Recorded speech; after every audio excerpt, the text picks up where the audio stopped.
खबर दें कि सदर मुमलिकत आसिफ अली जरदारी ने लाहौर हाई कोर्ट के 11 एडिशनल जजेस को मुस्तकिल करने की मंजूरी दे दी है। अहम खबर देते चलें कि अपने नाजरीन को बताते चलें कि सदर मुमलिकत आसिफ अली जरदारी ने लाहौर हाई कोर्ट के 11 एडिशनल जजेस को मुस्तकिल करने की मंजूरी दे दी है। तफसीलात जानते हैं इस्लामाबाद से ब्यूरो चीफ बिलाल डार से। जी बिलाल, मजीद क्या अपडेट्स हैं?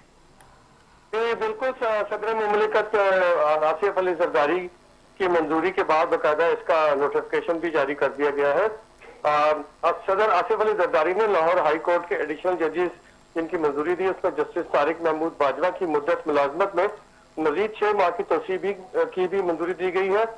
वजारत कानून की जानिब से इस तोसी के मुतालिक अलग नोटिफिकेशन भी जारी कर दिया गया। नोटिफिकेशन के बाद लाहौर हाई कोर्ट के मुस्तकिल जजेस की तादाद में इजाफा हो गया, जिससे अदालती अमूर और जेर इल्तवा मुकदमात के बर वक्त फैसलों में बेहतरी की तवक्को की जा रही है। वाजिया रहे कि जुडिशल कमीशन ऑफ पाकिस्तान ने लाहौर हाई कोर्ट के इन 11 एडिशनल जजेस को मुस्तकिल करने की सिफारिशात 15 जनवरी 2026 को इनकी मंजूरी दी थी और ये फैसला इस्लामाबाद में चीफ जस्टिस याहिया अफरीदी के ज़ेर सदारत जुडिशल कमीशन के इजलास में किया गया था। जी, तफसीलात के लिए शुक्रिया बिलाल डार।